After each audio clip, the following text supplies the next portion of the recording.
Invité de Champ de Vision, maintenant, j'ai le plaisir de recevoir Maximin Charpentier. Monsieur Charpentier, bonjour. Bonjour. Vous êtes président de la Chambre régionale d'agriculture du Grand Est. Merci de nous accorder quelques minutes. Alors, que représente pour vous ce rendez-vous qui, là, est vraiment un moment de plaisir aussi, j'ai envie de dire. Que représente ce rendez-vous, c'est Cultural 2021? Alors, en fait, c'est une grande chance d'accueillir les Culturales parce qu'en fait, avec Arvalis, avec les instituts, on partage la même mission qui est finalement d'apporter des solutions aux agriculteurs. Alors, Arvalis est vraiment spécialisé dans sa façon de, à un moment donné, d'appréhender finalement les filières et les cultures, à la fois céréalières, mais aussi plein d'autres, dans des solutions. Parce qu'aujourd'hui, il nous faut des solutions techniques dans les itinéraires. Et après, les champs d'agriculture, nous, finalement, on vient chercher ce qui a été cherché en recherche appliquée dans les instituts. Et nous, en fait, notre mission au niveau des champs d'agriculture est plus un peu une mission de transfert, c'est-à-dire finalement comment on va expliquer à un agriculteur se servir ou d'une nouvelle technologie ou d'une nouvelle pratique.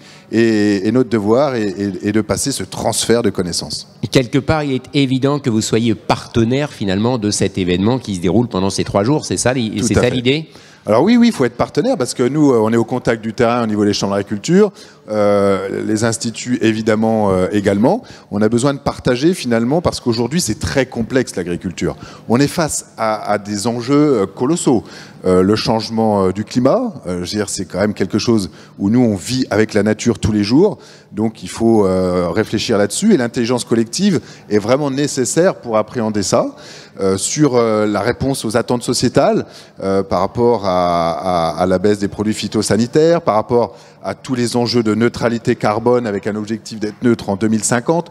Donc tout ça ne va pas se faire tout seul et dans son coin. Donc on a besoin vraiment de travailler de concert et surtout partenaire. Donc vraiment ici on découvre, comme vous le disiez, les innovations, ce qui aide aussi à l'agriculture de demain. Comme vous le dites, vous êtes vous un peu à l'interface entre effectivement cette innovation qu'on voit ici, qui est transmise à ceux que vous accompagnez aussi. De ce côté-là, qu'est-ce que vous entendez comme message, j'ai envie de dire, comme ressenti de la part du monde de l'agriculture? Est-ce qu'il y a des attentes, des besoins particuliers, justement, de conseils, d'accompagnement, d'écoute? On sait que les choses ne sont pas toujours simples, hein, évidemment, pour tous ces professionnels-là. C'est quoi le ressenti qui vous remonte, les attentes, les besoins?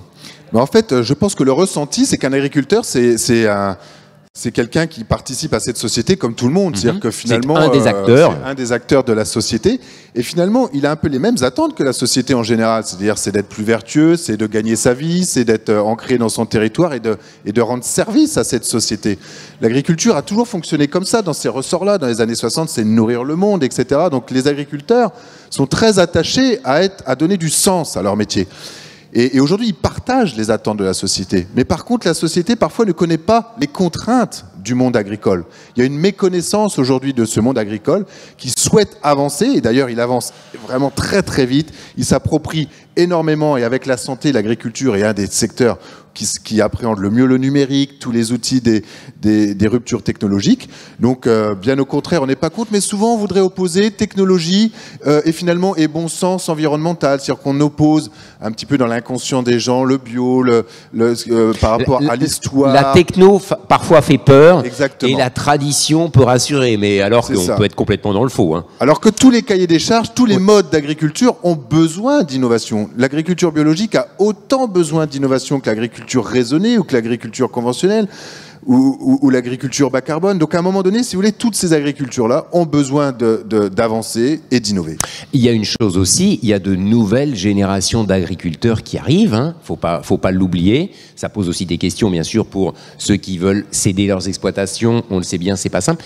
Mais il y a aussi, dans les changements sociétaux, de nouveaux agriculteurs qui arrivent avec, comme vous le disiez, en tête les attentes et les besoins de la société. Hein. Ça, c'est une réalité. Bien sûr, c'est un métier qui se régénère, qui à un moment donné, on a besoin aussi de renouveler les générations. Et aujourd'hui, les gens passent aussi à l'agriculture par vocation. C'est-à-dire qu'ils ont compris que ce métier avait énormément de sens. Et aujourd'hui, la société recherche du sens. Et donc, il y a énormément de personnes qui s'intéressent à l'agriculture, au maraîchage, à la production agricole. Donc, on est un métier qui n'a jamais été aussi à la mode, quelque part. C'est-à-dire que les gens redonnent du sens au fait de se nourrir, du comportement, du temps lent, de finalement le temps long de l'agriculture, du climat. Et finalement, l'agriculture est au cœur des préoccupations. Est-ce qu'il y a dans la région Grand Est des particularités, des spécificités par rapport aux autres régions qui montrent que on a envie de croire encore plus ici qu'ailleurs dans l'agriculture du futur? Il y a des choses comme ça qui vous viennent à l'esprit, qui sont peut-être marquantes, signifiantes de quelque chose? L'agriculture du Grand Est est une des plus grosses régions agricoles de France. C'est une petite France, hein, entre les Vosges, la montagne, la plaine d'Alsace, ici la Champagne-Ardenne, le vignoble. Donc on est une petite France qui a un énorme potentiel. Et aujourd'hui, je pense que la qualité de l'agriculture qui est faite ici, elle a la spécificité d'être assez loin des ports. Donc il y a une partie de marché qui est faite pour l'export, le grand export. Mais on peut aussi s'améliorer sur tout ce qui est production locale, parce qu'en fait, on importe quand même beaucoup de production dans le consommé, 40%. Il faut se dire la vérité, voilà. Donc, tout simplement. Hein. Voilà, on peut faire mieux avec la collectivité publique, la commande publique, c'est-à-dire affiner la commande publique pour que l'agriculture locale puisse y répondre. Donc ça, c'est des axes très forts qu'on peut faire. Mais la qualité d'ici, si vous voulez, on est une région productive qui a un vrai savoir-faire, de mutualisme, de travailler ensemble. Et ça, c'est une force pour appréhender l'agriculture de demain. Parce que pour atteindre la neutralité carbone en 2050, il ne faut plus raisonner seul en tant que promoteur de développement, mais il faut raisonner territoire.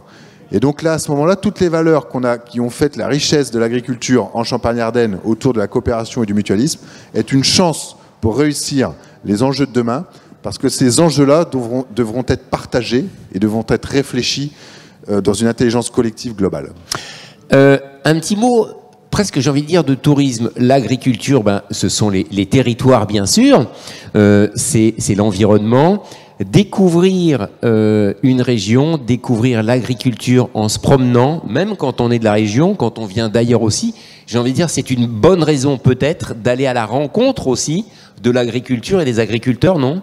Ici, il y a de belles choses à voir, bien sûr. Il y a le champagne, il y a plein de belles choses. C'est aussi un axe pour aller peut-être, pour mettre du lien entre les citoyens et les agriculteurs. Ça aide toujours, ça. Bien sûr. Le lien, il va se faire sur plusieurs choses, sur la restauration, sur la qualité de la restauration.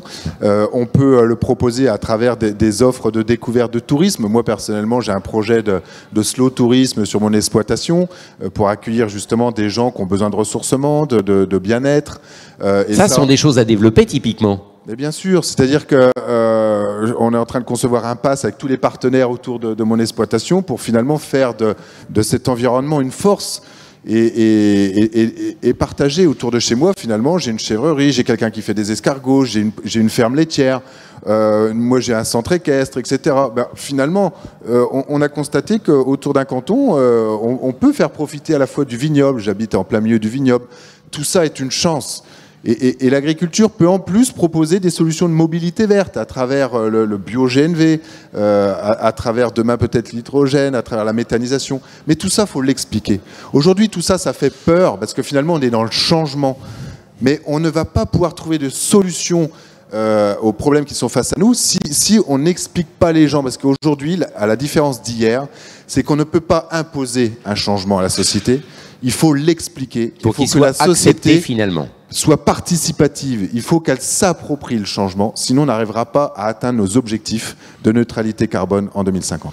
Maximin Charpentier, merci beaucoup, et puis bon salon des Culturales, bien évidemment. Merci. Merci.